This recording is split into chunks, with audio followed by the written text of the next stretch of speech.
Hi there, welcome on board another exciting edition of Jamaica Magazine. I'm Adrian Atkinson. Coming up in this half-hour journey, we'll continue to bring you up to date on the COVID-19 pandemic, plus how you can keep safe and in good spirit during the period of restricted movement. Sit back and relax with these, plus other interesting features that can help you cope and keep you engaged. Let's take the trip.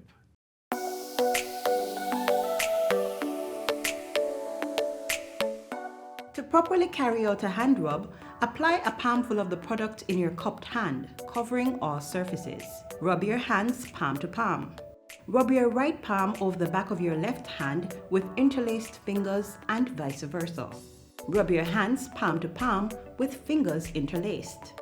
Rub the back of your fingers to opposing palms with fingers interlocked. Rotationally rub backwards and forwards the clasped fingers of your right hand in your left palm and vice versa. Once your hands are dry, they are now safe.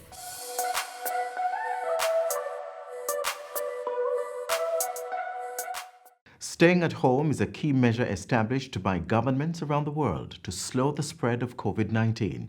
We have been told to cover our mouth and nose with a mask, sanitize and wash our hands frequently while we keep a distance of 6 feet from persons around us. Plus, there is quarantine orders and isolation, and in some cases a lockdown. These are all critical parts of the government's comprehensive response strategy, which we must take seriously if we are to prevent the spread of COVID-19.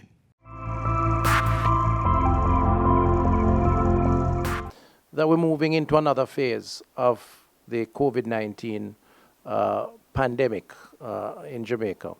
We are moving now to what is described in clinical terms as community spread, which means that we will see more cases emerging in communities around the country that have no immediate link to someone who has traveled with the virus coming into Jamaica. It is expected, it is understood that it will happen, it is the way the virus works, and that is the case in all countries.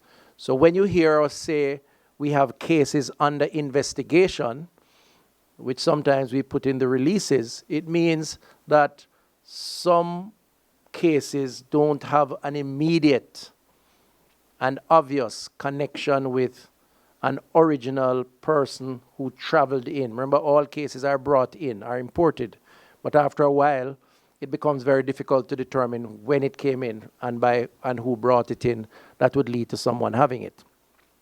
So it's important because the country needs to appreciate that over time, the virus is going to move across the country, and you're going to have more persons getting the virus. It is not an indication of failure on the part of the public health officials, on the part of the government, on the part of the country. It's just the way it works. The virus is highly contagious, very easy to pick up, as the CMO said earlier. You go into a public bathroom, you put your hand on the surface, somebody was there who coughed on it, you pick it up. You're talking to someone too close on a public transport, in the market, in a shopping center, in the supermarket, you pick it up because of the droplets. So it's very easy to pick up. And over time, a lot of people are going to pick it up. So we're moving in that phase now. And Jamaicans need to understand that, which is why they need to observe the measures that have been introduced, because we want to not make it too rapid. So in a sense, and I'm going to introduce a term here tonight that has to be dealt with very delicately. In a sense, we're moving in a phase that could be described with the efforts of public health as a managed spread. Managed spread meaning we want to slow down. We don't want it to spread too fast. We know it's going to spread anyway. Over time, we don't want it too fast, because if it happens too fast, it means more persons are going to turn up in the hospitals where we don't have enough beds, enough doctors to treat them, and the catastrophe of that is manifested by just watching international news. You see it on the big newscasts where people are waiting in lines to get into a hospital, where people are dying at home because the hospitals don't have enough facilities. We are trying to prepare for that, which is why we're buying up new beds and ventilators. But if we don't manage the virus, then it could spread too fast, too quickly, and could be a real challenge for public health to respond. So that terminology of managed spread is something that Jamaicans are going to have to eventually adopt, recognize, and understand. And that's the community spread phase that the efforts of public health have to be working on. The second that I'd like as a takeaway is the issue of asymptomatic versus symptomatic. Clearly, symptomatic means you have symptoms, you cough, fever, respiratory issues, breathing problems. The more severe, the more requirement for hospital care. And we do hope that we have a minimal number of that, but we have a projection as to how many we will have. Some may be extremely severe, so you require high dependency or ICU, which is when you need the ventilator to help you breathe. That's the most severe. The persons who are most susceptible to that are persons who have underlying conditions, diabetes, hypertension, cancer recovering patient, cardiovascular disease, obese, overweight, that sort of thing. They will more than likely have a more difficult time with the virus because their immune system is compromised, which is why exercise is good, which is why eating well is good, which is why boosting your system with your vitamin C, etc. is good. The other is the asymptomatic person. And what the studies and the projections are saying is that the majority of persons who have the virus won't feel any symptoms. They are asymptomatic. They won't have the fever, the cold, the headache, and so on. Now, that could mean hundreds and thousands of us in Jamaica based on our population. And it's likely to mean that over time. So you won't need hospital care. And you won't have enough hospital beds to put people in hospital who are asymptomatic. The response to that, therefore, is that the country must come to terms with the reality that many will have the virus and will have to be treated at home. Take the medication, basic stuff that the doctor will tell you, or over the counter. I guess over time we'll have to inform people on that. Stay out of interacting with other persons. Continue to try and get your nutritious meals, but stay at home, rest until you get over the virus. And I'm saying to Jamaica, increasingly, expect persons living in your community, maybe in your household, who are positive for coronavirus, but not sufficiently ill to go to hospital, and we're going to have to you're going to have to recommend that you stay at home.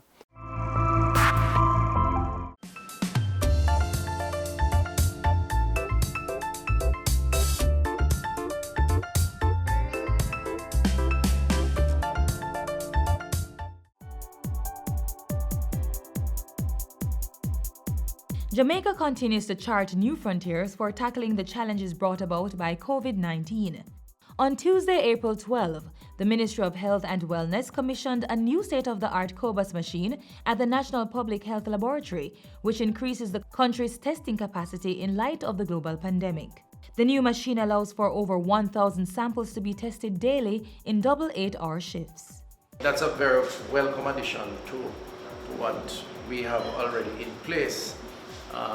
And I think it will certainly increase the testing, and of course in deploying the mobile units to go out, as well as the different testing protocols that we have.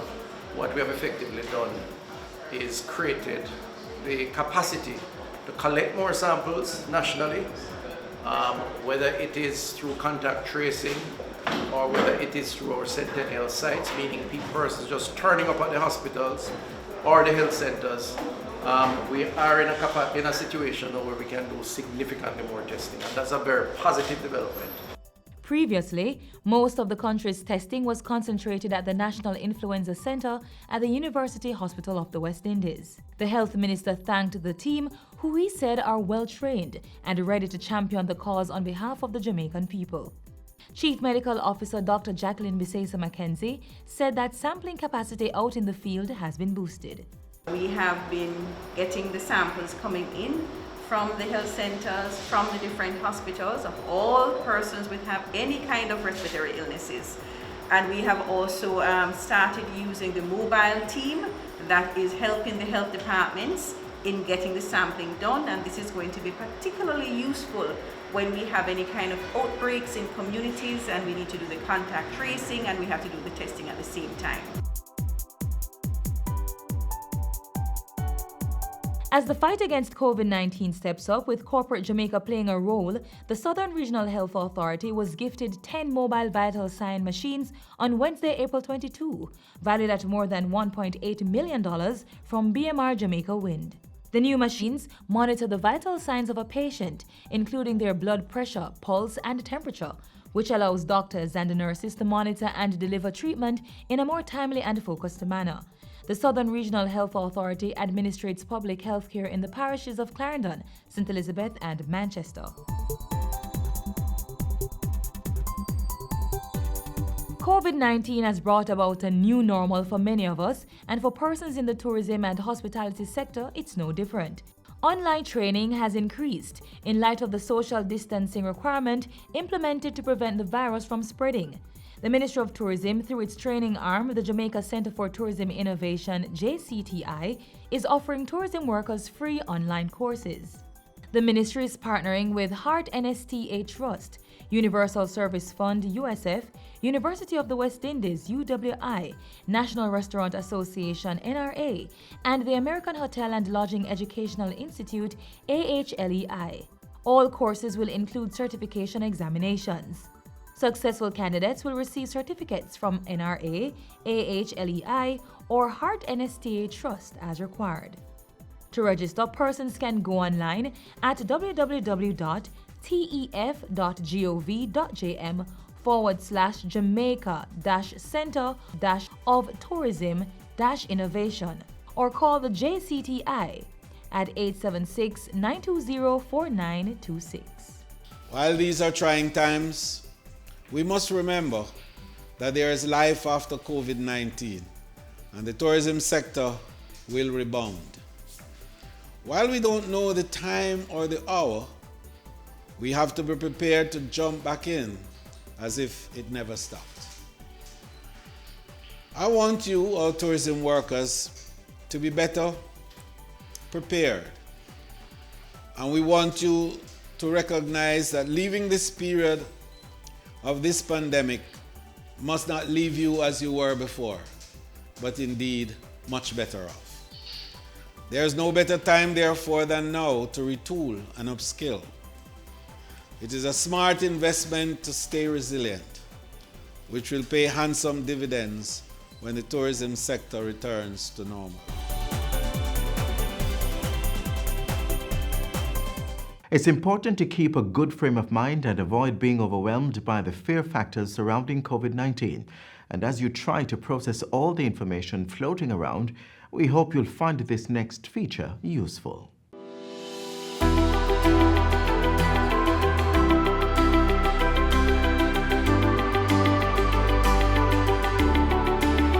It is normal to feel sad, stressed, confused, scared, or overwhelmed during a crisis such as that caused from the COVID-19 pandemic. But there's no need to.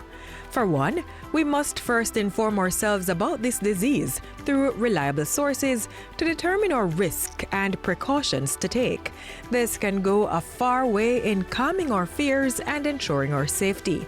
Keeping in touch with family and friends and talking to people you trust, even as we practice social distancing, can help prevent panicking and keep you in good spirits. If you must stay at home during this period, try to maintain a healthy lifestyle of proper diet, adequate sleep, and regular exercise. Don't use smoking, alcohol, or other drugs to deal with your emotions. If you feel overwhelmed, talk to someone about it, a healthcare provider or counselor that you can call.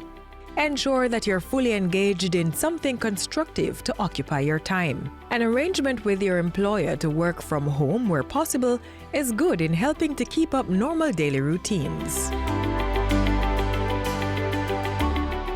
Limit the time you and your family spend watching, listening, or in conversations about COVID-19 that you perceive as scary or upsetting to avoid being overwhelmed. Make sure you are in the know generally, but try to engage more in other things or change the topic of your conversations to things you enjoy talking about. Draw on the skills that have helped you manage previous adversities. It's important to try to maintain some sort of daily agenda so that the days are not wasted and you'll feel more accomplished. Focus on activities that make you feel happy, like reading a book, watching your favorite show, playing video games with your family, or telling stories. Do some gardening or chores around the home too. Children too need to be provided with the information to help them understand the risks without becoming scared and confused. Use age-appropriate language to teach them about hand washing, cough and sneezing etiquette, and social distancing.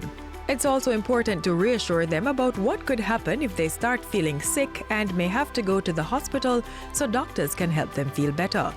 In the meantime, ensure their learning continues even as schools are out. And give them extra time and attention. Listen, speak kindly, comfort them, and of course, make time to play. When it comes to easing fear and anxiety around COVID-19, just consider that once we do what's necessary to protect ourselves and prevent spread, we should be well. If we do get sick, rest assured our doctors are trained to manage the illness and help us recover. And yes, while we maintain proper cough etiquette, cover our noses when we sneeze, and practice social distancing, we must treat each other with care and respect. Don't be startled by every cough or sneeze. Remember, not everyone who does has the virus. Take care of yourself, support others, don't panic.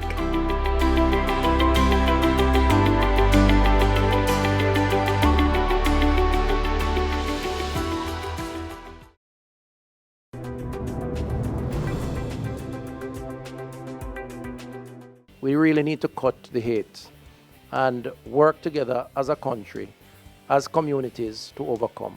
I really do not want to hear about any case of persons threatening people, abusing persons because they hear that they have the virus. And also for healthcare workers, we don't want to hear that we are also not cooperating with our healthcare workers.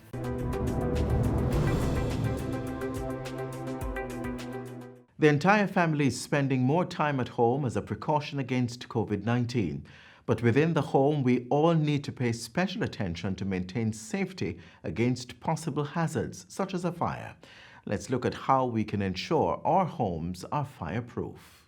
Fire! Fire! My bed, my clothes. Same script, different day. What's worse, sometimes a human being, even a child, dies in these unfortunate situations. The loss of lives and valuables as a result of fires is impacting those who remain behind. The mental effort to get up from the ashes. Taxpayers too are being burnt, as more dollars are being shelled out for fire emergency operations. Homeowners must implement fire safety plans.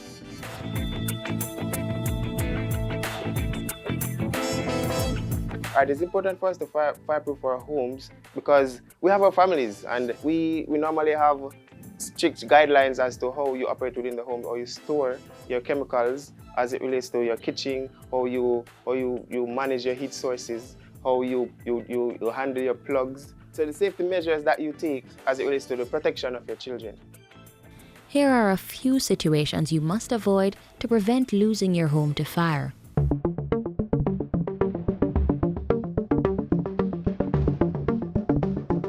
Finally home from a tired day at work. the first thing many people do is get something to eat. Now, this is when a fire safety sin is usually committed, having a cigarette while tired or the stove is left on.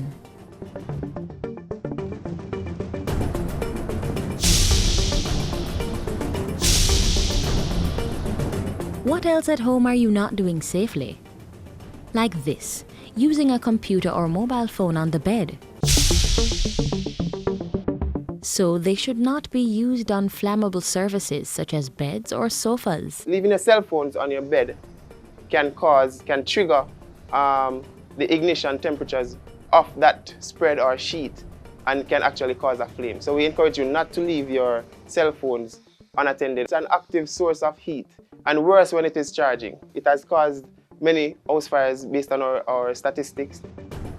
Between 2010 and so far in 2019, 100 children were burnt to death. One of the main causes of these deadly fires? A child left unattended with burning candles.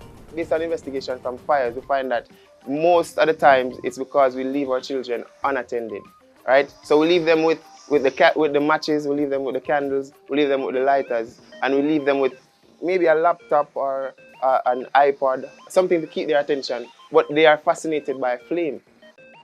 Here are some other factors found by the brigade to be the major causes of fires within the home. Clothes put to dry at the back of the refrigerator. Storing plastics on cooking gas cylinders. We identify this as a fire hazard because if you notice, it is pretty much close to the source of heat, which would have been the stove itself. All right? So we can have a spark from this. The Jamaica Fire Brigade encourages that cylinders over 30 pounds should be stored outside. So here we have two heat sources, a microwave and a toaster oven. All right, plus there is a charger plugged directly between both sources of heat.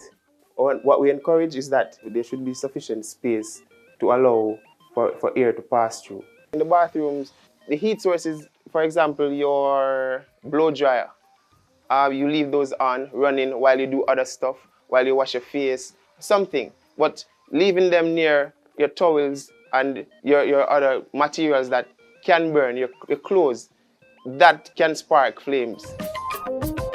As for power strips, they should not be overloaded.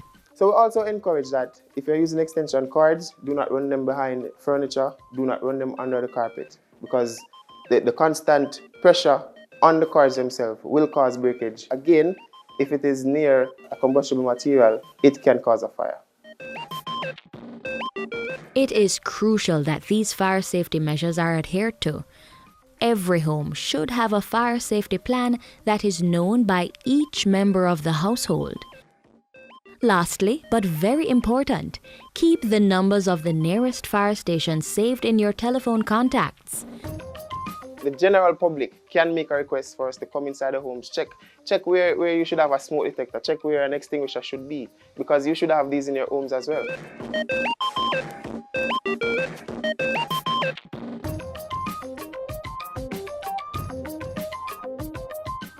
Moving people across the world has been curtailed to stem the transmission of COVID-19. But cargo is still flowing, and the ports for these are still open for business. Here in Jamaica, an online platform has been put in place which is now supporting the import and export of goods from the comfort of our homes and businesses. Take a look. Picture this. You're a busy entrepreneur working hard to grow your business. At the wharf to be cleared are the materials needed to make your products. You are required to visit several government offices and fill out multiple forms with similar information to complete this activity, spending time on the trading process that could otherwise be invested in your business. For you, this may just be a mental exercise, but for many entrepreneurs in Jamaica, it is the reality of trade. A reality that will change with the introduction of the Jamaica Electronic Single Window for Trade. An electronic single window ESW is an IT platform that facilitates the efficient clearance of cargo.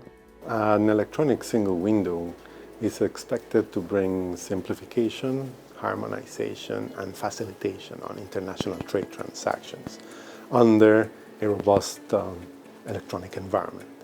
This will bring facilities for customs brokers, government officials to interact with a computerized systems that will have a set of business rules that will allow the traders to fulfill all regulatory requirements, submit all the required data, and be able to complete their transactions in a single and seamless system. With that electronic single window for trade, clearly it's an electronic form, and that will be filled out one time at your convenience, online, and then behind the scene, the BRAs, the Border Related Agency, will collaborate to ensure that your application is accepted. The agencies connected to the system will be able to grant the necessary permits, licenses, and approval for the release of merchandise.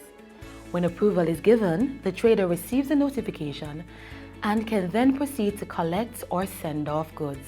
The introduction of an ESW will reduce the cost and time it takes to import and export goods, creating a more enabling environment for local entrepreneurs and foreign investors.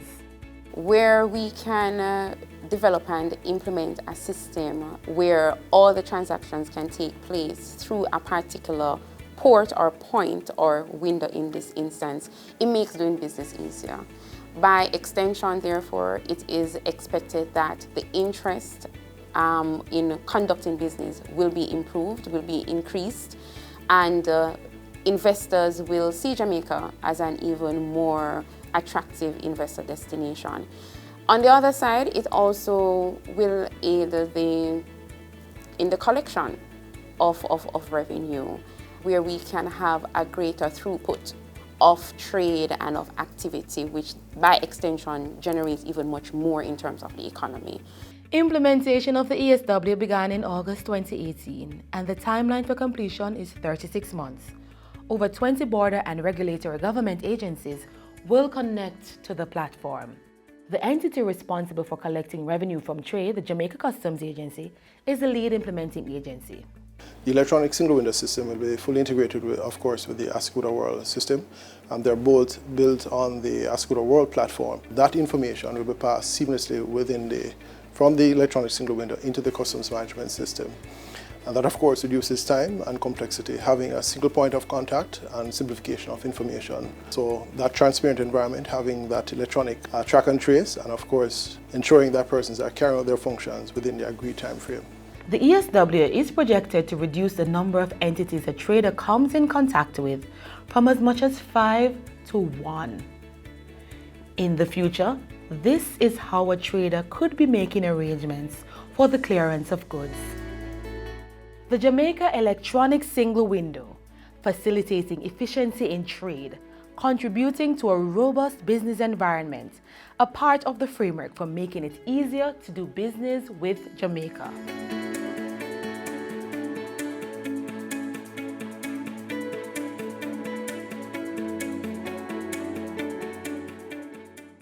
We've come to the end of our half-hour journey. Be sure to join us again tomorrow for another informative edition of Jamaica Magazine.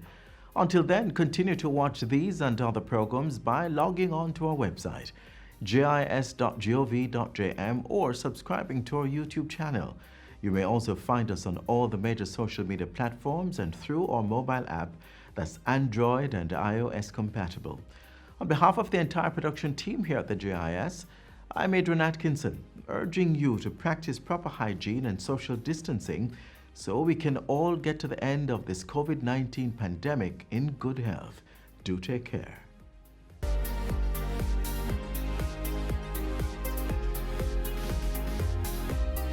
This has been a production of the Jamaica Information Service, the voice of Jamaica.